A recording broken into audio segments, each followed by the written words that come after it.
Coronavirus disease is now spreading within counties in Kenya, from person to person through contact with droplets when an infected person speaks, coughs or sneezes, or through touching contaminated surfaces and objects. Anybody with a weakened body immunity has a greater risk of contracting coronavirus disease. People living with pre-existing medical conditions such as HIV, cancer, TB, diabetes among others must adhere to their treatment to strengthen immunity and therefore should ensure they have a constant supply of necessary medicines. Contact your clinic or health facility for information on how to access treatment. Help others within your network to access adequate supply of essential medicines. Ensure that you remain connected with your local networks for any support and follow the medical guidelines provided by your health facility to prevent coronavirus. Remember to stay updated with information on coronavirus using only trusted reliable channels. For more information on COVID-19, call 719 or dial *719#. COVID-19 is preventable. Protect yourself, your family, and the community. This message has been brought to you by the Government of Kenya and its partners. Bwana Motiso, pikipiki yako ndio hii. Uko shwani yangu. Hii pikipiki ni unakumbuka uniekelea the lowest unique bid yako ilikuwa ngapi? 18 shillings. Na unajua kuendesha hii gari? Kidogo. Haya, kitoko yako shika helmet, kifungu yako chomoka na mali yako. Kujiunga na QuickBid ni rahisi. Enda kwenye M-Pesa, bonyeza paybill kisha weka business number 4032353. Kwenye account weka kodi ya bidhaa unayotaka na bid yako ya chini zaidi. Kwa mfano TV 16. Kisha weka shilingi 20 tu kama idadi yako. Weka bid yako pia kwenye www.quickbid.co.ke. Kumbuka, bid ya chini zaidi ya kipekee ndio ununua. QuickBid, bidhaa bora kwa bei ya chini.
Ahlan wa sahlan mpenzi mtazamaji popote ulipo, ni Jumamosi tarehe 12 mwezi wa 6 mwaka 2021. Wakati mwingine tunakongamana hapa kwenye Darubini Weekend tukufahamishe mengi. Siku ambayo jopo la uteuzi ya tume ya uchaguzi na mipaka nchini IEBC limeorodhesha watu 36 kati ya 660 ambao waliotuma nafasi za kazi ama kujaza nafasi za kazi ya makamishna wa IEBC. Taarifa yetu tukupatia, kumbuka pia hapo baadaye tukupatia taarifa za sport, lakini kwanza hii hapa vidokezo.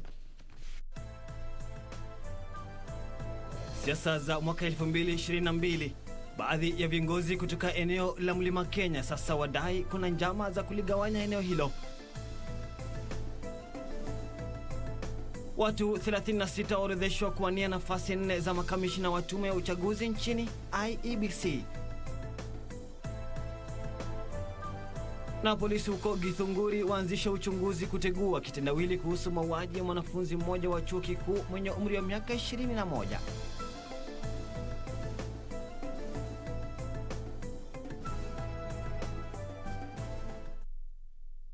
Mtazamaji, natumai utakuwa nami hadi tamati mwa taarifa hizi. Mwenzangu anayenisaidia kwa lugha ya ishara ni Byron Aboli. Kumbuka unaweza kutupata moja kwa moja kwenye ukurasa wetu wa Facebook ni @Khalid @KBC Channel 1, yangu ni @Khalid Abdilahi, na kule Twitter ni @KBC Channel 1. Karibu kwa taarifa kamili.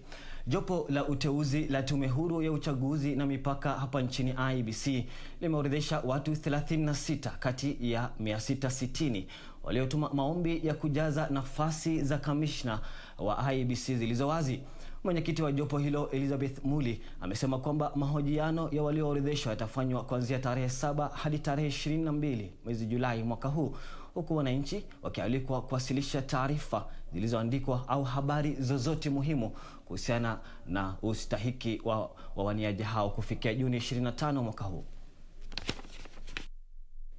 Kwenye taarifa iliyotolewa leo, jopo la uteuzi la Tume Huru ya Uchaguzi na Mipaka hapa nchini IEBC iliorodhesha wanaume 18 na wanawake 18 watakaohojiwa kwa nyadhifa za makamishna wa tume hiyo. Watu hao 36 watabahatika kufika mbele ya jopo hilo kwa mahojiano kati ya watu 660 waliotuma maombi ya kujaza nafasi hizo. Miongoni mwa walioorodheshwa ni aliyekuwa mwanachama wa Tume ya Huduma ya Kitaifa ya Polisi Abdilahi Mohamed, aliyekuwa naibu mwenyekiti wa bodi ya kusaili majaji na mahakimu Roslyn Dorin Adhiambo Odede, aliyekuwa mwenyekiti wa Tume ya Kitaifa ya Haki za Binadamu Kagwigira Mbogori, aliyekuwa kamishna wa Tume ya Maridhiano na Mshikamano wa Kitaifa NCIC Joseph Gitile Naituli. Mwenyekiti wa jopo hilo Elizabeth Muli alisema kwamba mahojiano ya walioorodheshwa yatafanywa kuanzia Jumatano tarehe 7 mwezi Julai hadi tarehe 22, ambapo jopo hilo la uteuzi la tume ya IEBC litatafuta watu 4 wanaofaa zaidi kuwa makamishna wa IEBC, ikitilia maanani suala la kabila na jinsia. Jopo hilo limewaalika wananchi kuwasilisha taarifa zilizoandikwa au habari zozote muhimu kuhusiana na ustahiki wa waniaji hao kufikia Juni 25 mwezi huu ili liweze kuwachunguza. Baada ya mahojiano hayo, jopo hilo litawasilisha majina ya watu inaopendekeza kujaza nyadhifa hizo kwa rais. IEBC, it must be fast-tracked. We want the 4 commissioners to be put in place as soon as possible. And they join their colleagues, Chairman Wafula Chepokati and the 2 others. They become 7 commissioners. And they start preparing the infrastructure for 22 elections. Nyadhifa hizo ziliachwa wazi kufuatia kujiuzulu kwa Roslina Kombe, Paul Kurgat, Margaret Mwanchanya na Koni Maina baada ya uchaguzi mkuu wa mwaka 2017. Ben Chumba, Darubini ya Channel 1. Shukran sana Ben Chumba kwa taarifa hiyo. Tukisonga mbele mtazamaji, vyama vya wahudumu wa sekta ya afya vimejitokeza wazi kulalamikia hali ya kukosa kutengea bajeti ya kutosha sekta hiyo ya afya. Wanasema shilingi bilioni 121.1 zilizotengewa sekta hiyo ni kidogo sana wakati huu wa kupambana na janga la COVID-19. Walisema kiasi hicho ambacho ni sawa na 3.4% ya bajeti ya jumla ni upungufu mkubwa kwa kulinganisha na mgao wa 3.2% mwaka uliopita. Kwingineko, kaunti ya Migori imeimarisha taratibu za kuhakikisha uzingatiaji kanuni za kuzuia msambao wa COVID-19 baada ya aina 4 za virusi vya corona vilivyotokea India kuthibitishwa katika kaunti hiyo. Ruth Wamboi anaarifu zaidi.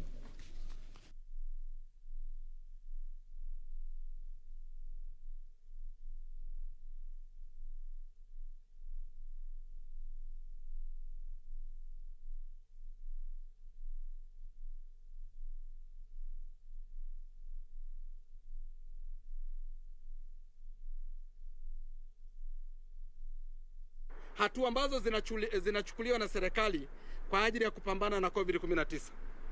Lakini kwa wakati huu ambapo tumeweza kusoma bajeti yetu, tumeshtushwa kwamba serikali imeendelea kupunguza kiwango ama percentage ile ambayo inatakiwa kuwekwa katika sekta yetu ya afya. Reconstitute the regulatory bodies. Alafu wahakikishe wale ambao ndio wanaangaliwa na regulatory bodies na wamesomea hiyo kazi wakuwe wachache kuliko watu wengine ambao wataleta kwa regulatory bodies.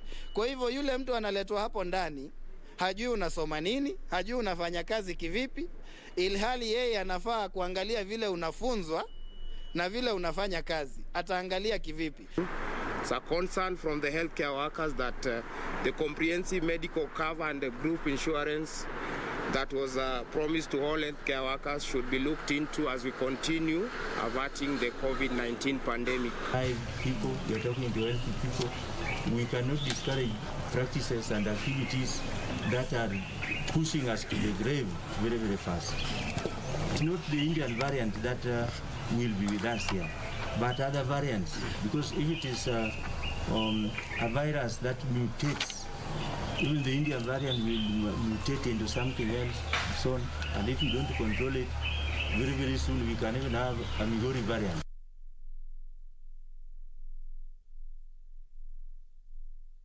Na mtazamaji, sasa tupate taarifa ya kutatanisha ambapo maafisa wa polisi huko Githunguri wanachunguza kifo cha mwanafunzi wa miaka 21 wa chuo kikuu ambaye mwili wake ulipatikana nyumbani kwa babaye katika kaunti ya Kiambu. Afisa mkuu polisi katika eneo la Githunguri, George Kipkoros, amesema mwanaume huyo huenda alijitoa uhai au kuuawa na jamaa wa karibu baada ya silaha ikiwemo bunduki kupatikana katika eneo la uhalifu. Mwanafunzi huyo wa chuo kikuu aliyekuwa na umri wa miaka 21 yadaiwa alipatikana akiwa na majeraha ya risasi kwenye paji la uso na bastola inayoaminika kutumiwa katika mauaji hayo ikiwa mezani katika chumba chake nyumbani kwa babaye huko Githunguri katika kaunti ya Kiambu. Maafisa wa polisi wanasema huenda mwanafunzi huyo alikuwa sehemu ya genge la wahalifu kwa sababu ya silaha zilizopatikana nyumbani kwake zikiwemo risasi ambazo hazijatumika. Ni kama yeye tu ndio alikuwa anatumia hiyo, sababu kuna vileo alikuwa na burudika naye ndani ya nyumba yake. Kwa hivyo ni kama tu alikuwa kwake nyumbani, labda akifanya mazoezi na hiyo bunduki, ama sijui alikuwa anatumia namna gani, ndio labda akajipiga, ama labda alikuwa na wenzake akapigwa. Lakini hiyo tutachunguza, tunaweza thibitisha kwamba ni suicide case. Kulingana na naibu afisa mkuu wa polisi huko Githunguri, George Kipkoros, bunduki ambayo haijasajiliwa ilipatikana katika eneo hilo. Ndani ya nyumba yake kulikuwa na risasi kadhaa. Hiyo ni kuonyesha kwamba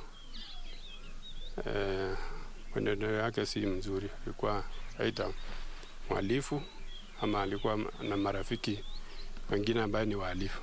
Jamaa za marehemu wamesema walisikia mshindo mkubwa kutoka chumba chake usiku, lakini wakadhani ilikuwa hitilafu ya umeme. Baba yake anasema alisikia kama babu imelipuka bambu usiku, kwa hivyo kama saa 8. Kwa hivyo hakuna mtu alijua mpaka labda saa 11. Sister yake ndiye alienda akitoka nje akaona mlango umefunguliwa, kwenda kushuhudia, akaona vile mambo ilivyo. Kwa hivyo akarudi akaenda akainform mama yake. Marehemu Ng'ang'a wa Mudhaka alikuwa mwanafunzi katika chuo kikuu cha Meru na alitarajiwa kurejelea masomo siku ya Jumatatu. Mwili wa marehemu ulipelekwa katika chumba cha wafu cha Kiambu, huku maafisa wa polisi wakianzisha uchunguzi kuhusu kisa hicho. Irene Mchuma Udim, Darubini ya Channel 1. Na mtazamaji, taarifa yake Irene Mchuma Udim inatukamilishia awamu ya kwanza ya Darubini. Weekend zimekatika dakika 10 baada ya saa 1 saa za Afrika Mashariki. Wakati mwafaka wa mimi kuelekea mapumzikoni, lakini nakusihi usiende mbali.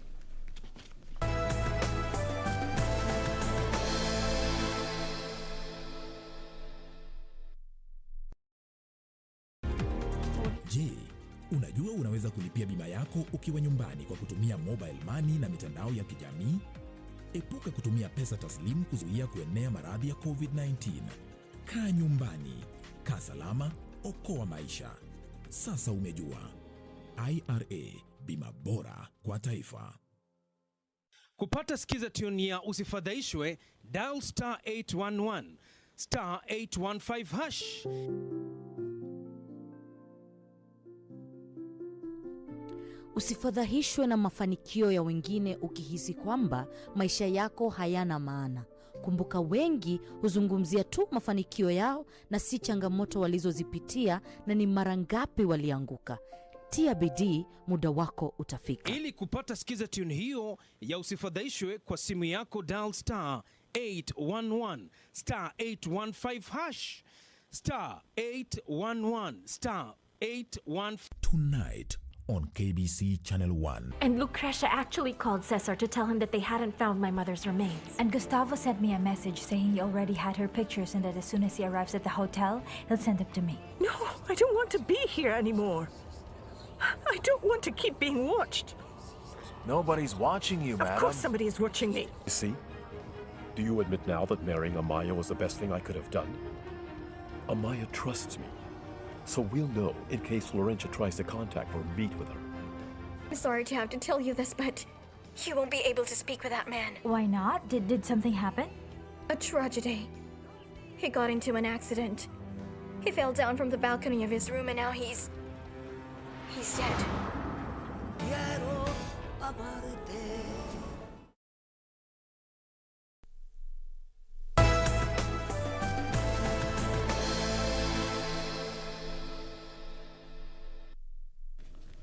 Karibu tena mtazamaji, kumbuka unaweza kutupata kwenye tovuti yetu ya www.kbc.co.ke.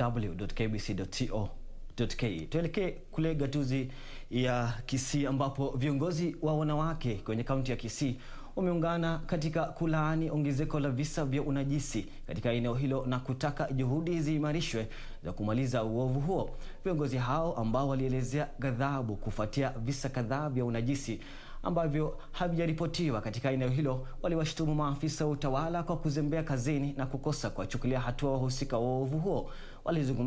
Walizungumzia visa kadhaa vya unajisi kwenye kaunti ya Kisii ambapo waasiriwa bado hawajapata haki tangu mwaka uliopita. Hapa ni kwenye kaunti ya Kisii. Na kundi hili la wanawake linafanya maandamano, sio kwa kukosa huduma wanazohitaji kutoka kwa viongozi wao, bali wanalalama dhidi ya wanaume wao ambao wamegeuka fisi. The county government does not condone such instances, and I want to assure the people that the government, both national and county, have put structures in place, especially targeting Kitutu Chache North, where a number of cases have been reported. Visa vya dhuluma za jinsia hususan unajisi wa wasichana wenye umri mdogo vimedaiwa kuongezeka katika eneo hili. Jambo mbaya tumekuja kulikataa na kukataa wale wanatenda kitu kama hii, tunawakataa kabisa kwa njia ya kienyeji. Baadhi ya wanawake katika kundi hili wanauguza majeraha kutokana na dhuluma za nyumbani. Kisa kimoja cha hivi punde ni kile ambacho msichana mdogo mwenye umri wa miaka 6 alinajisiwa na baba wa kambo katika kijiji cha Kenyoro, kaunti ndogo ya Marani. When your girl amekuwa defiled, tafadhali toka nje, sema, ndio utapata usaidizi. Wakati unanyamaza, hakuna vile ule mtoto atakuja pata usaidizi, hakuna vile mtoto atakuja pata haki yake, na wewe kama mama hautapata haki. Kweli wa kuwepo nyumba ya kuokoa wahasiriwa wa ghasia za nyumbani ni ishara tosha kwamba kuna visa vingi vya uovu kama huu wa kijamii kwenye kaunti ya Kisii. Mwakilishi wa wanawake kwenye kaunti hii analaumu mahakama bandia kwa kuchangia hali ya kukosa kutendewa haki kwa wasiriwa wa uovu huo. Takwimu zinaonyesha kwamba kiwango cha visa vya unajisi na ubakaji kwenye kaunti ya Kisii kimefikia 23% kwa sasa, ikilinganishwa na kiwango cha wastani cha kitaifa ambacho ni 17%. Purity Museo, Darubini Wikendi. Mtazamaji, je, umewahi jiuliza jinsi eneo unaloishi lilipata jina lake? Naam, wakazi wa kijiji cha Wamugudhoko huko Gatundu Kusini wamelazimika kubadili jina la kijiji chao wakidai jina hilo linahusishwa na uovu. Jina hilo la kale Wamugudhoko kwa lugha ya Kikuyu linamaanisha kupiga yowe, kukimbia ghafla au kukosa utulivu. Na kama Ben Chumba anavyotuarifu, wana kijiji hicho sasa wanaamini kwamba jina jipya la kijiji hicho la Exodus itabadili dhana hiyo na kuwanusuru kutokana na maovu yanayohusishwa na jina la zamani la kijiji hicho. Karibu kila mtu katika kijiji hiki cha Gatundu Kusini ana cha kusimulia kuhusu maovu mbalimbali ya kijamii, yakiwemo mauaji, unywaji na uzaji haramu wa pombe, ukahaba na mizozo ya kinyumbani. Kwa miaka mingi imehusishwa na kijiji hiki. Hapa Kinyago, vijana, wazee, hata wasichana wetu wamekufia mahali hapa. Wakazi ambao sasa wanasema imefika mwisho, wanaamini kwamba masaibu yao yanatokana na kitu kimoja ambacho ni jina la kijiji hicho, Wamugudhoko, ambalo kwa lugha ya Kikuyu linamaanisha kupiga yowe, kushtuka ghafla au kukosa utulivu. Watu wa area hii wamelalamika, na ndiposa tukaona ni vyema ama ni vizuri sisi kama wachungaji na serikali yetu ya Gatundu tukiongozwa na DCC wetu wa Gatundu ya kwamba tufanye mkutano na maandamano ya amani, tuweze kuomba na kushukuru Mungu kwa sababu tayari kuna wale ambao walikuwa ni sugu katika hali ya kuuza pombe wameacha hiyo kazi. Kwenye hatua ya kubadilisha dhana hiyo na kujinusuru kutokana na maovu yanayohusishwa na jina hilo la kale, wakazi waliandaa sherehe ya kipekee kwa pamoja na viongozi wa kidini na wale wa utawala wa sehemu hiyo ili kubadili rasmi jina la kijiji hicho. The community has decided to change the name of the notorious village of Mugudoko to what we are now calling Exodus, and the whole idea is to make it known that they have changed. Kijiji hicho sasa kitaitwa Exodus. Kupitia jina hilo jipya, wakazi sasa wataanzisha mitindo mipya ya maisha na kutafuta mbinu mbadala za kujikimu kimaisha. These people have opted to open shops. The others have been assigned market stores in Gatundu and other businesses. But the county government has accepted to delay or to waive license fees for these businesses because they don't have capital. Kupitia afisi ya naibu wa kamishna wa kaunti anayesimamia eneo la Gatundu Kusini, walio na uraibu wa dawa za kulevya watapokea matibabu na kusaidiwa kubadilisha tabia. Ben Chumba, Darubini ya Channel 1. Na mamlaka ya kitaifa ya ujenzi imezindua mikakati wake wa kipindi cha mwaka 2020 na 2025. Mkakati ambao ni watatu tangu kuanzishwa kwake mnamo mwaka 2011. Mkurugenzi mkuu wa mamlaka hiyo, Mhandisi Maurice Akecha, amesema mamlaka hiyo imesajilisha kandarasi zaidi ya 40,000 na kuwapa vibali wafanyikazi walio na ujuzi katika ujenzi wasiopungua 49,000. Kwa habari hizo na nyingine ni katika taarifa za Magatuzi. Akiongea wakati wa uzinduzi wa mkakati wa mamlaka hiyo, Mhandisi Akecha alisema sekta ya miundombinu hapa nchini imeendelea kupanuka katika miaka ya hivi majuzi na kuchangia ukuaji wa uchumi wa nchi hii. Consistently expanded over the years, thus contributing directly to the growth of our country's economy. It's taken close to about a year for the document to be done. So I'm very sure the SWOT analysis we've been shown around must have emanated from them having looked at their successes and also having looked at their failures and where do they want to go. Kwingineko, wahasiriwa wa ukiukaji wa haki za binadamu unaodaiwa kutekelezwa na kampuni ya Kakuzi sasa wanalitaka bunge la kaunti ya Murang'a kutoa hadharani matokeo ya uchunguzi wake kuhusu dhulma hizo. Waathiriwa hao wanadai kampuni hiyo imekuwa ikifanya hila kuficha uovu huo na kwamba kutangazwa kwa matokeo ya uchunguzi huo kutasaidia katika kudhibitisha malalamiko dhidi ya kampuni hiyo. Ukirima kasamba kanakuja kananyanyua, ukikuvuja kone wasikari ndio hawa manapiga wewe gikubwa mimba beba na makunia kabereko kwa mpea. Ungiga akikubisha mtu kwa mpea. Wengine tukaambiwa kuleni. Nikakuswe tu sio mwingia wake kuswe. Hiyo. Katika kaunti ya Meru, serikali ya kaunti hiyo kwa ushirikiano na shirika la usambazaji kawi safi imezindua kampeni ya kupambana na ugonjwa wa saratani. Kupitia kambi ya uhamasishaji na upimaji iliyofanyika katika hospitali dogo ya Githongo. The disease is diagnosed in stage 3 and stage 4, which are very problematic to control. And through the wise leadership of our governor is that this battle cannot be won by one person alone. It requires partners. It requires collective responsibility of everybody. Wakazi wa kaunti ya Kajiado wakati huo wamefaidika na maji ya bomba kwa hisani ya serikali ya Australia kwa ushirikiano na serikali ya kaunti hiyo. I've just interested His Excellency that those are areas that we need to partner to ensure that we help one another. Australia has the same problem like Kenya, but through innovative ways, through technology. Na uchunguzi umeanza kuhusu ripoti kwamba wakulima wa mahindi katika kaunti ya Bomet wameuziwa mbegu bandia na wafanyabiashara wa lagai. We want to request on farmers to follow on the safety, the quality marks that we have put on the bags and ensure that they scratch and check. Hatimaye, viongozi wa kaunti dogo ya Rabai wamehimizwa kuwa na mwelekeo katika masuala ya maendeleo na elimu. Mbunge wa Rabai William Kamot amedai kuwa kiwango cha elimu katika eneo hilo kimedorora kutokana na usimamizi mbaya wa masuala ya elimu. Wanajua pesa zikiwepo sisi tunapeana watoto hawa basari kulingana na mahitaji yao.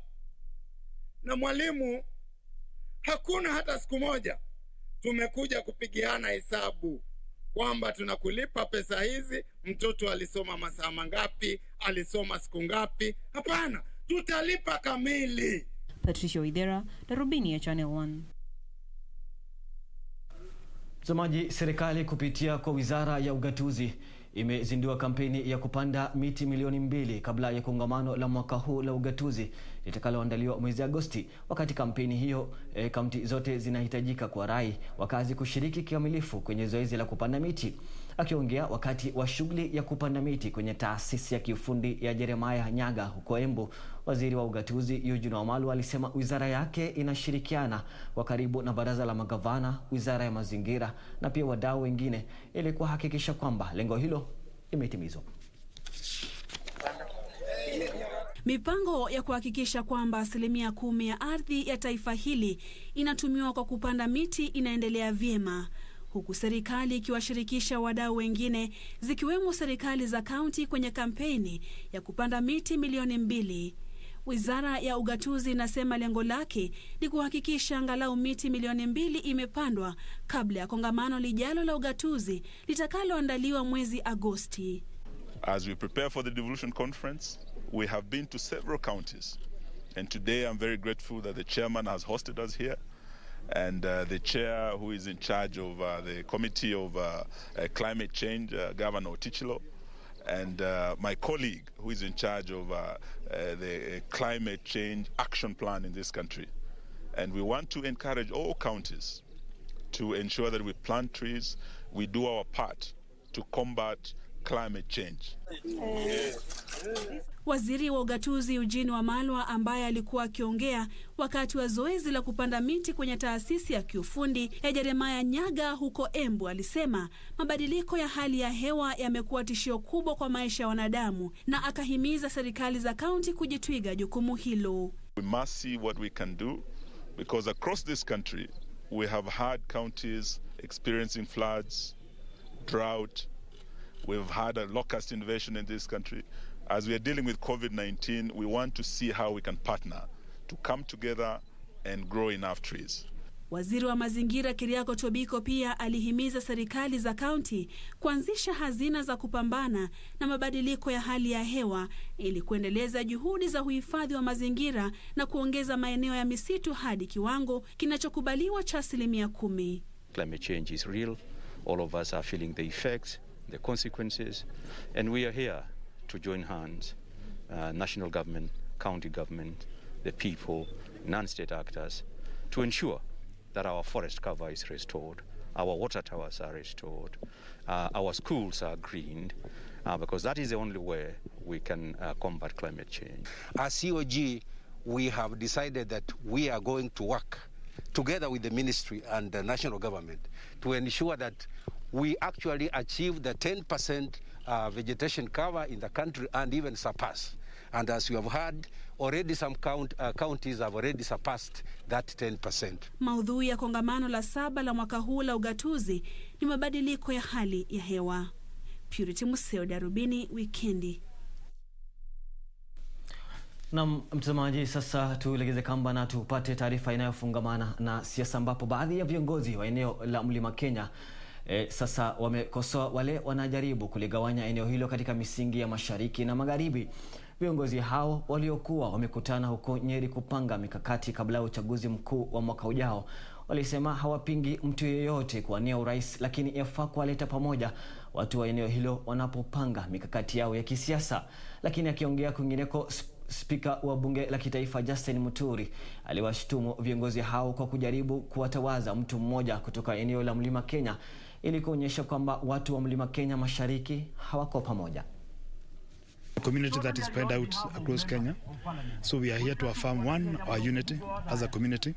Our spokesman is Uhuru Muigai Kenyatta, but we also want to work with other communities. And towards the end, one of the resolutions will be to look for communities of goodwill. Na mara hii Gema tuwasema tu kama wenzetu na wengine kwamba Gema tuko pamoja na safari hii tunaenda kwa pamoja.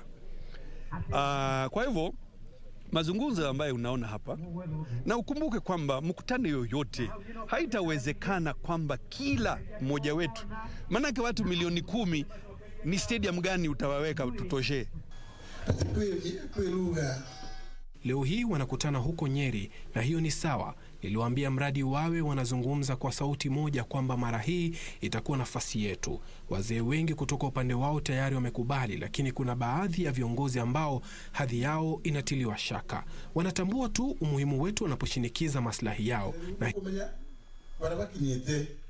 mzungumzaji ama msemaji wa jamii ya Mlima Kenya ni Mheshimiwa Uhuru Kenyatta, bado wako ofisi. Kwa hivyo hatuwezi kuwa na wasemaji wengine. Nilisema hivyo.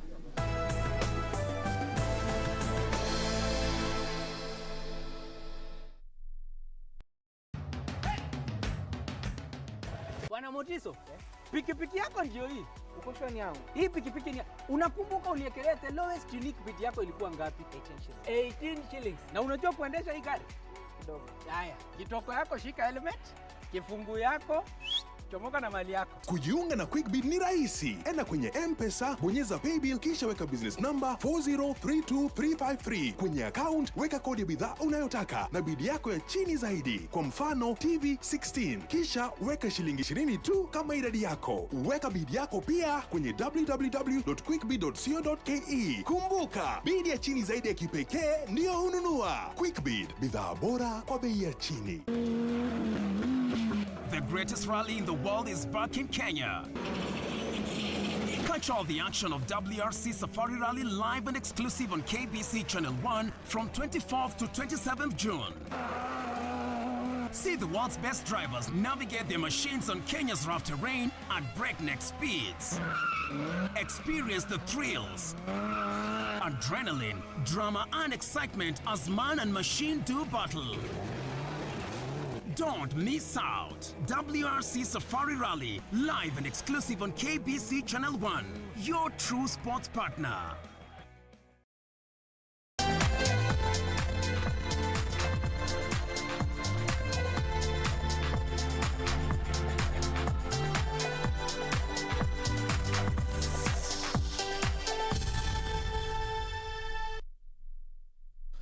Tuelekee viwanjani sasa ambapo dereva Oliver Solberg akisaidiwa na Aaron Johnston watashiriki kwenye mashindano ya magari ya WRC Safari Rally Kenya baada ya kuchukua mahali ya Pierre Lu na mwenzake Florian Hout katika gari nambari 7.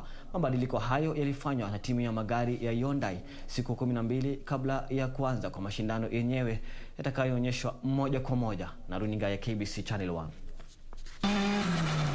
Gari nambari 7 la timu ya Hyundai WRC2 limefanya mabadiliko na sasa Pierre Louis na msaidizi Florian Hout wa Ufaransa hawatashiriki na mahali pao pamechukuliwa na Oliver Solberg wa Uswidi na mwenzake Aaron Johnston wa Ireland.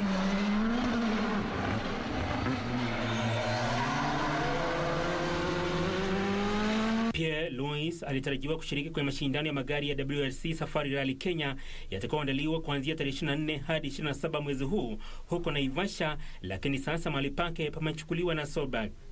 Pierre Louis ni bingwa wa mwaka 2019 wa kitengo cha WRC2.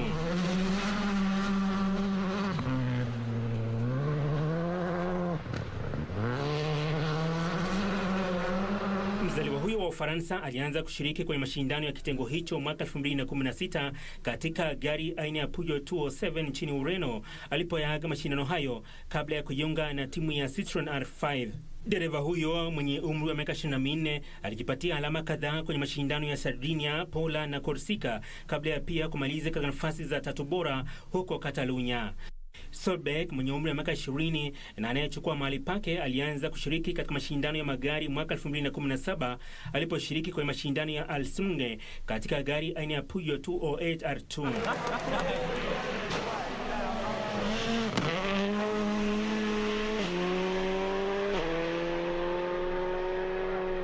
Baada ya miaka miwili nchini Latvia katika kitengo cha R2, Oliver alijiunga na kitengo cha R5 mwaka 2019 na kushinda mashindano ya kwanza nchini Latvia. Alianza kushiriki kwenye mashindano ya WRC mwishoni mwa mwaka 2019 nchini Wales katika gari aina ya Volkswagen Polo GTI R5, lakini akaaga mashindano hayo. Oliver alijiunga na kiwango cha WRC2 mwaka 2021 baada ya kupewa nafasi hiyo na kampuni ya magari ya Hyundai Motorsport.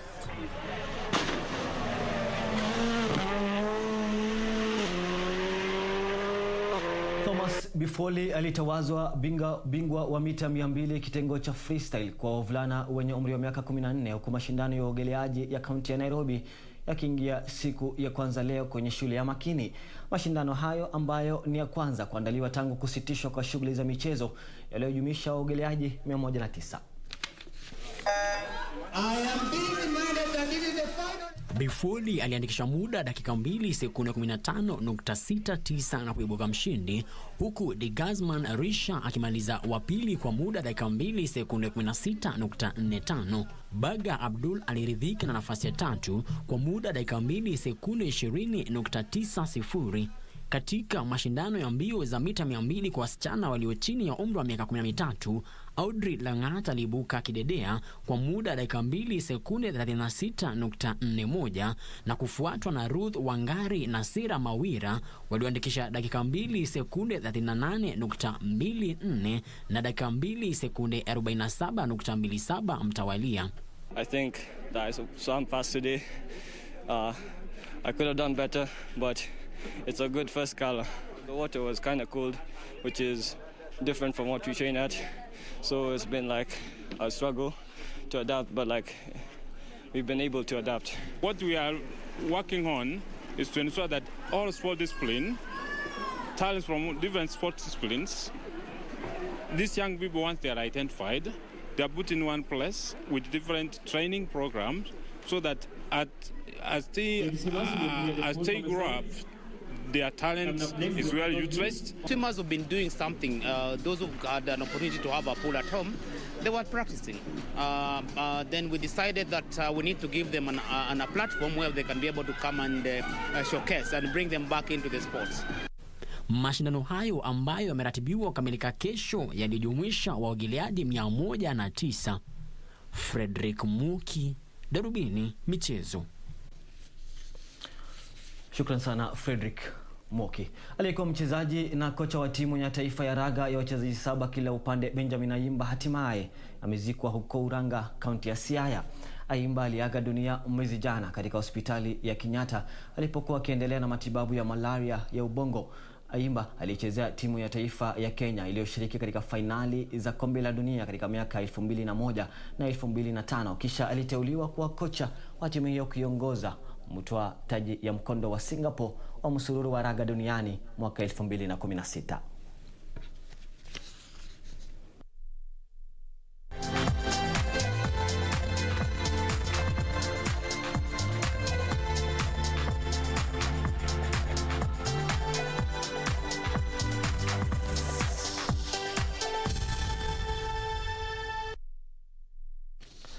Mtazamaji, kufikia hapo sina budi la kulitamatisha Darubini Weekend siku ya leo. Nasema shukrani sana kwa wale wote waliofanikisha Darubini siku hii ya leo. Mwenzangu wa lugha ya ishara ni Byron Abuli, mimi ni Khalid Abdilahi. Hadi panapo majaliwa yake Maulana, alamsiki.